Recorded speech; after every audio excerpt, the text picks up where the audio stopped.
देखिए आज का जो हमारा टॉपिक है वह एक चर राशि वाले जो समीकरण होते हैं यह हमको पढ़ना है। यह जो है कि डीएलएड यानी कि बीटीसी का जो है कि द्वितीय सेमेस्टर में यह जो है कि एक चैप्टर दिया हुआ है मैथ में कि एक चर राशि वाले समीकरण, ठीक है ना।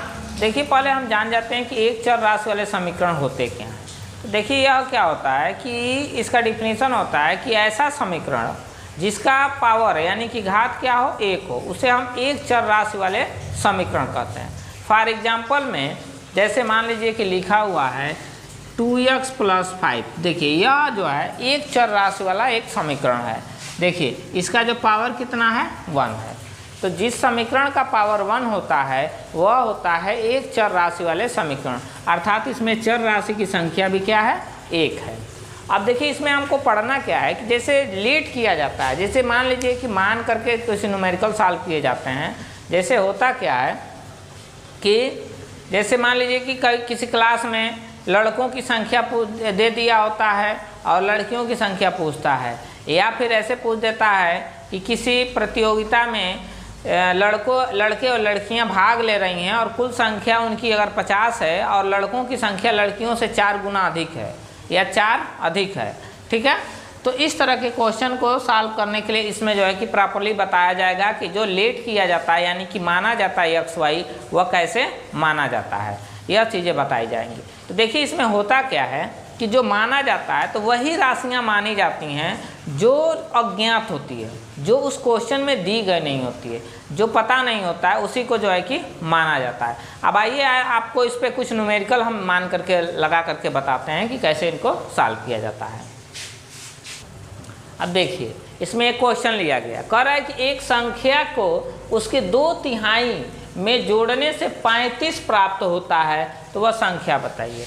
पहले आइए इस क्वेश्चन को समझते हैं। देखिए एक संख्या दिया गया है, उसी संख्या का 2/3 उसी संख्या में हम जोड़ देते हैं तो वह उसका जो योग हो जाता है वह 35 हो जाता है।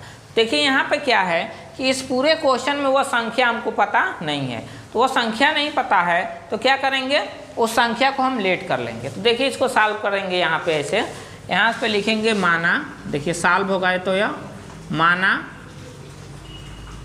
वह संख्या = x। देखिए वह संख्या x मान लिए और अकॉर्डिंग टू क्वेश्चन यानी कि प्रश्नानुसार कह रहा है कि उसकी 2/3 मतलब 2/3 हिस्सा। तो लिखेंगे x की 2/3 = देखिए यह 2/3 x हो जाएगा, इसका यह 2/3 हो गया। अब कह रहा है इसका सम जो है 35 है, यानी कि x + 2/3x = 35। अब देखिए इसको सॉल्व करेंगे तो इसका इसमें मल्टीप्लाई होगा, ये तो आपको पता ही होगा। तो 3x + 2x/3 = 35। और देखिए हम यहाँ पे सॉल्व कर सकते हैं 5x = 35 × 3। यहाँ पे भाग दे रहा है, इधर आएगा तो गुणा करेगा, यानी कि x = हम लिख सकते हैं 35 × 3/5, 5 × 7 = 35। तो x = कितना हो जाएगा, 21। देखिए यानी कि वह संख्या कितनी हो जाएगी, 21। तो अगर ऐसे क्वेश्चन दिया गया होता है तो उनको इस तरह से सॉल्व करते हैं, ठीक है ना। अब देखिए इसमें अगला जो टॉपिक लिया गया, अगला जो क्वेश्चन है वह देखिए क्या है कि दो संख्याओं का योग उसके अंतर का 2 गुना है। दो संख्याओं का योग उनके अंतर का 2 गुना है। यदि एक संख्या का 1/3 5 हो तो वह संख्या बताइए। तो देखिए इसमें दोनों जो संख्याएं हैं वह दोनों अज्ञात हैं, ठीक है ना, दोनों अज्ञात है। तो आइए दोनों संख्याएं अज्ञात हैं तो हम यहाँ पे मानते हैं, लेट करते हैं। तो हम लिखेंगे माना पहली संख्या = x और दूसरी संख्या = y, ठीक है ना। हमने दोनों संख्याओं को x और y मान लिया है। अब देखिए अकॉर्डिंग टू क्वेश्चन यानी कि प्रथम शर्तानुसार यह कह रहा है कि यदि एक संख्या का 1/3 5 हो तो हम पहली संख्या यदि x मान लेते हैं तो इसका 1/3 5 हो, यानी अकॉर्डिंग टू क्वेश्चन 1/3x = 5। तो देखिए यह x = हो जाएगा 5 × 3, यानी x = क्या हो जाएगा 15। यानी कि जो पहली संख्या वह क्या हो गई 15 हो गई। दूसरे शर्तानुसार कह रहा है कि इन संख्याओं का योगफल उसके अंतर का 2 गुना हो। तो देखिए संख्याओं का अंतर योगफल, तो देखिए हमने पहले यक्स मान लिया, यानी कि यक्स प्लस वाई के स्थान पे इसका हमने मान 15 निकाला है। आज चूँकि जानते हैं कि यक्स माइनस वाई, देखिए यहाँ पे यही होना चाहिए अकॉर्डिंग टू क्वेश्चन, लेकिन हमने यक्स का मान निकाल दिया, तो यहाँ हम रखेंगे 15 और यहाँ रखेंगे 15, ठीक है ना। देखिए अब कह रहा है कि जो योगफल है वह अंतर का क्या है 2 गुना है, यानी इससे यह क्या है 2 गुना है। तो इससे यह 2 गुना है, तो यानी हम इसमें क्या करेंगे 2 से गुणा कर देंगे। क्या करेंगे 2 से गुणा कर देंगे। सॉरी देखिए इसको हम लिख सकते हैं y माइनस 15, ठीक है ना। 2 से क्या करेंगे गुणा कर देंगे, और 2 से जब गुणा करेंगे तो यह हो जाएगा 15 धन y equal to 2y minus 30।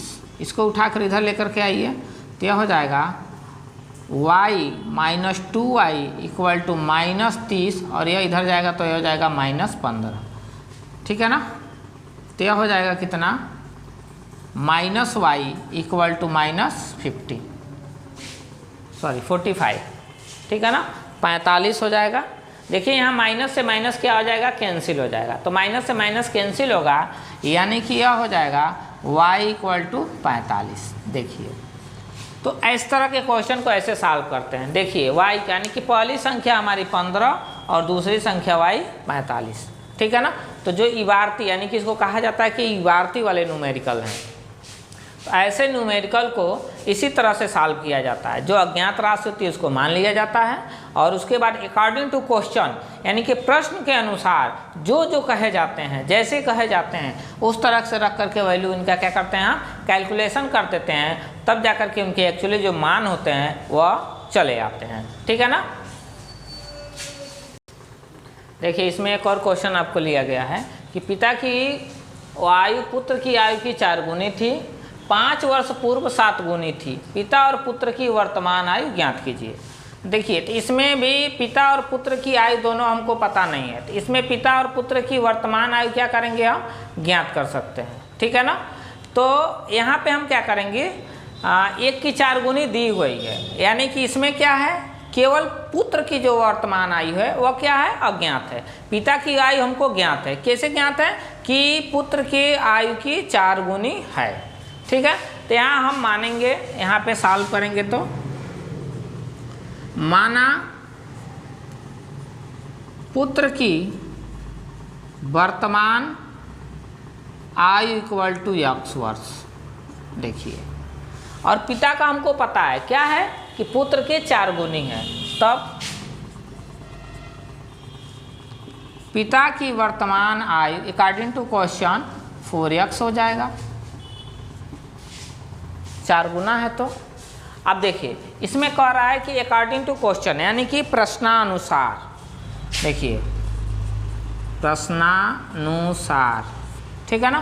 प्रश्नानुसार यह कह रहा है कि 5 वर्ष पूर्व यानी कि 5 साल पीछे जो है कि दोनों की वर्तमान आयु, देखिए यह हुआ पिता की वर्तमान आयु, तो 5 वर्ष पूर्व यानी कि 5 साल हम क्या करेंगे घटा देंगे, यहाँ इक्वल टू लगाएंगे, और पुत्र की आयु में से भी 5 साल घटा देंगे तो हम 5 साल पीछे चले जाएंगे।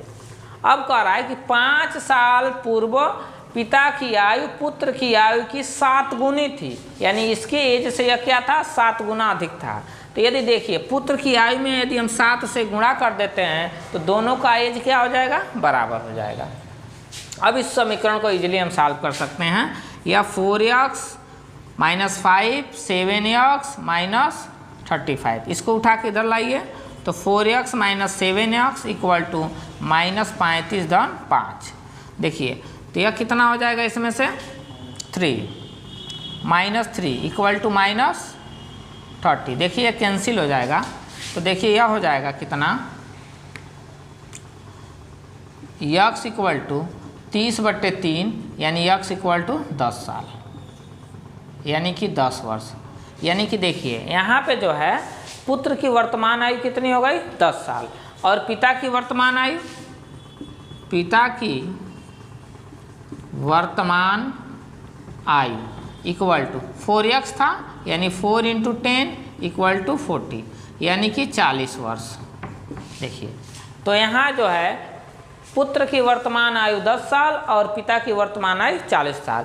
तो इस तरह के जो क्वेश्चन दिए गए होते हैं उनको इस प्रकार से क्या किया जाता है, सॉल्व किया जाता है। हम आपको एक बार और बता देते हैं कि ऐसे न्यूमेरिकल में वही राशियाँ मानी जाती हैं जो राशियाँ क्या होती हैं, अज्ञात होती हैं। ठीक है ना। अब जो है कि आप इस पर बहुत सारे क्वेश्चन आसानी से सॉल्व कर सकते हैं।